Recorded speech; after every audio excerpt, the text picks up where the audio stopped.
Hello, beautiful people!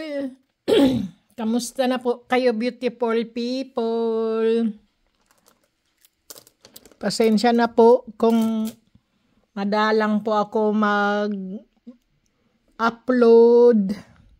kasi po trabaho. Alam niyo naman po, ang trabaho po natin ay mahalaga. Mahalaga rin po sa akin ang aking YouTube channel po.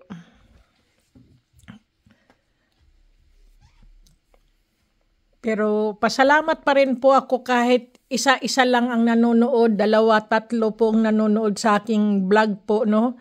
Sa aking mga video. Alam ko pong nagsasawa na po kayo at iba-iba na po ang inyong mga pinapanood po. Pero yung iba po na mga subscriber ko na laging nanonood at naghihintay lagi ng upload ko, maraming salamat po.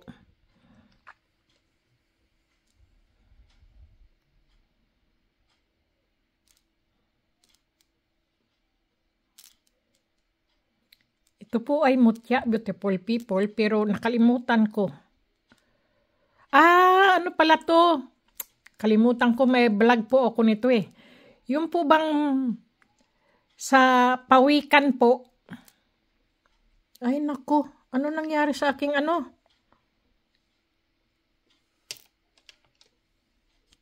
sa aking ilaw. Napupundi. Nako po. Oy, mapupundi yung aking Ayun. Anong mayroon dito? Mapupundi ba to o mayroong ditong masamang elemento? May masamang elemento yata rito ah. Ano nangyari sa aking Sandali po.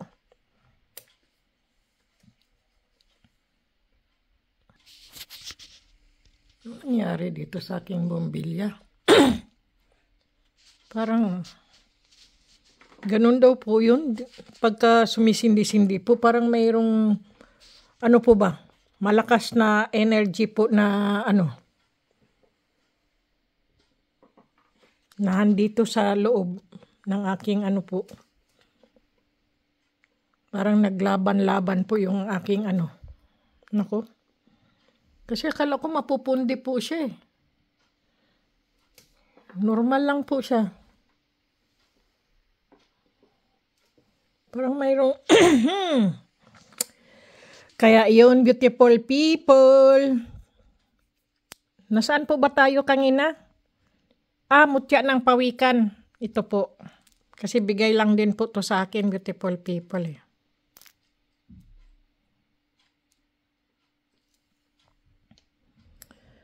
At pasensya na po kayo, beautiful people, naputol. Nakalimutan ko tuloy kung ano yung sasabihin ko. Nako po. Kaya yun po, nako, ano ba yung sasabihin ko? Nakalimutan ko. Yun pala, yung salamat po at natanggap nyo na po yung pinadala kong 3 box po, no? Ng mutya po, salamat. At nag-text po kagad kayo na nakuha nyo na po. At okay po, maraming salamat po. Beautiful people, alam nyo po ba, kung gusto nyo po mag-wish po, na halimbawa po mag-wish po kayo, pumunta po kayo sa mga, yung puno ng baliti, beautiful people. Yung puno ng baliti, beautiful people, pumunta po kayo doon, maglagay po kayo ng coins, mag-wish po kayo doon sa coins na yon, tapos po itusok nyo po o ilagay nyo po sa baliti na puno. Sabihin nyo po kung ano ang mga sakit nyo po, no? Sabihin nyo po ang inyong sakit na kayo ay pagalingin po doon sa baliti na punong kahoy po. Maghanap po kayo ng baliti na punong kahoy. Pero, beautiful people, Pag nakakita po kayo ng mga coins o pera po sa baliti, na punong kahoy na baliti po, wag nyo po yung kukunin, beautiful people. Kasi po, baka po yung malas ng coins na yon mapunta po sa inyo. Hayaan nyo lang po kung ano po ang mga nakikita nyo po sa punong kahoy na baliti, beautiful people. Hayaan nyo lang po doon. Wag nyo pong kukursonadahin na kunin kung ano man po doon. Kasi po, baka po doon may mga hiling, may mga kung ano-anong mga malas o sumpa. Doon po nilagay sa coins na yon, tapos nilagay sa baliti po. Mapunta po sa inyo ang kamalasan, beautiful people. Kailangan po, kung kayo po ay malas po sa inyong buhay o hindi kayo siniswerte, maglagay po kayo ng coins doon sa baliti po, no? Yung punong kahoy po na baliti. Maglagay kayo ng coin, sabihin mo lahat ng mga sakit ko maalis, lahat ng kamalasan ko maalis. Dadapo sa akin lahat ng mga swerte. Gagaling ako. Kung ano-ano po ang gusto nyo pong mga hinihiling at niwi-wish nyo po sa puno ng baliti po. Pero tandaan nyo lang, beautiful people, kung ano man po ang nakikita nyo po doon sa baliti na yon, sa punong kahoy na yon, wag nyo pong kukunin. O kaya po, mas maganda nga po yung mag-alay po kayo ng pagkain. Mag-alay po kayo ng pagkain. Alam nyo po yung pagkain na yon malinis. Tapos po ay mag-wish po kayo. Mag-ano po kayo yung sabihin nyo po, itong pagkain na to ay para po sa inyo. Pagalingin nyo lang po ako. Bigyan nyo po ako ng swerte. Kung gusto nyo, payamanin nyo ako. Ganyan, lumago ang aking mga negosyo. Ganoon, beautiful people. Kung kayo po ay naniniwala po ha. Kung hindi po, wag nyo pong gagawin. Kung saan man po, may makita po kayo, kung alam nyo po anong kahoy, anong puno po na baliti, beautiful people, doon po kayo mag-wish. Kasi po, yung mga lagi kayo nagkakasakit, tapos hindi po makita ng doktor kung anong mga klaseng sakit ang mayroon kayo, tapos hindi naman lagi kayo nagkakasakit, kung ano-anong tumutubo sa inyong sakit po ba. Hindi yung pending ng doktor kung anong sakit nyo po. Doon po kayo pumunta sa punong baliti, beautiful people. Huwag po kayo matakot. Kung gusto nyo po, pumunta po kayo doon ng alas 6 ng umaga, alas 9, alas 12, alas 3 ng hapon, o kaya po ng gabi, o kaya po ng madaling araw. Ganoon, beautiful people. Mamili po kayo kung anong oras po kayo pupunta sa mga ganyan po. Kasi diyan po naglalabasan po ang hindi nating nakikita. Pag kayo po ay nag-wish doon, yun po yun. Okay, beautiful people? Kasi po, totoo po yun. Kasi minsan po kasi may mga taong galit sa atin. Sinusumpa tayo. Pinapabagsak tayo o kung ano-ano po. Ngayon po, pagka ganun po ang tao, beautiful people, yun po ay minamalas. Buong pamilya niya po, puro kamalasan po ang darating. Kapag ang tao po ay sinumpa ka po, puro kamalasan po ang dumarating sa taong yun. Kayo naman po, ay lalo kayong ginagabayan ng Panginoon Diyos po. Lalo kayong pinoproteksyonan ng Panginoon Diyos. Kasi wala po kayong ginagawang masama, pero yung tao yun ay gumagawa ng masama para sa inyo. Ganoon po yun. Kayo ang laging siniswerte. Kayo ang inaangat ng universum. Yun ang po. Ang Panginoon Diyos po ang laging nagagabay sa inyo. Totoo po yun. Kaya kung ano man po ginagawa sa inyo ng masama ng tao, beautiful people, huwag niyo pong gagantihan. Kasi po, pag ginantihan po niyo, kayo po ang magkakasala. Kaya hayaan nyo na lang po. Ganoon po yun. Para hindi po kayo magkasala, beautiful people. Kung anong ginagawa ng tao na yun, ipagdasal nyo na lang na maging mabait siya. Ganoon po, ipagdasal nyo po na magbago po siya. Kilala nyo man po o hindi, beautiful people, ilagi nyo pong ipagdasal na maging mabait siya. Ganoon po, na magbago na po ang ugali niya. Yun po yun, beautiful people.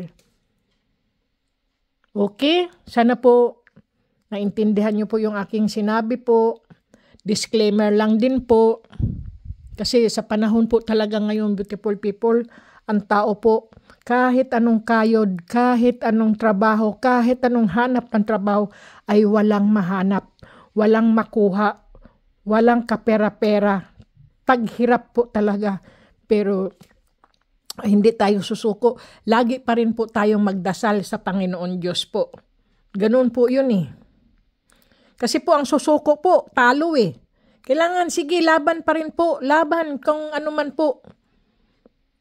Pero hindi po lalaban yung makipag-away ka po. Ay, hindi po. Kailangan lagi kang malumanay. Huwag kang mainitin ng ulo po kasi lalo ka pong mamalasin.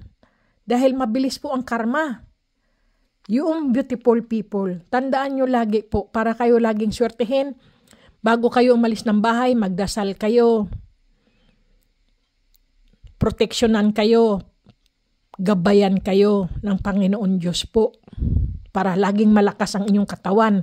Lalong malakas ang inyong pananggalang sa inyong sarili po ang pagdarasal sa Panginoon Diyos po. Okay, beautiful people? Yun lang naman po, nag-vlog lang po ako at yung 3 subscriber ko nakuha na po nila yung pinadala ko pong mga mutya nung isang araw. Ay, hindi nung isang araw, isang linggo, 2 linggo na po yun. Okay, beautiful people, maraming salamat po. Kumain pa rin po ng wasto at matulog ng husto, beautiful people, para lagi tayong malusog at hindi tayong magkakasakit. Kasi po ang pagpupuyat po, yan po ang nagpapahina ng immune system po. Yan po ang naghahakot ng sakit sa ating katawan po ang laging nagpupuyat. Kaya wag po tayong magpuyat. Matulog po tayo sa wastong oras po. Kapag alam nyo pong pagod na po kayo, magpahinga na po kayo. Huwag nyo pong kukontrahin. Kung kayo antok na antok, tapos kukontrahin nyo, gusto nyo magising pa ng ganyang oras dahil nyo po sa cellphone ninyo. Ay hindi po. Kailangan po, pag antok na antok kayo, kumuha kayo ng unan, matulog kayo, magkumot kayo, pahinga nyo sarili nyo, katawan nyo para, kumbaga po sa cellphone, inaano nyo rin po siya. Ano ba tawag dyan? Nakalimutan. Nakalimutan ko tuloy. Pagka po ba ang cellphone nalulubat na po, ganun din mo ang katawan natin, nalulubat din po. Kaya gawin nyo po.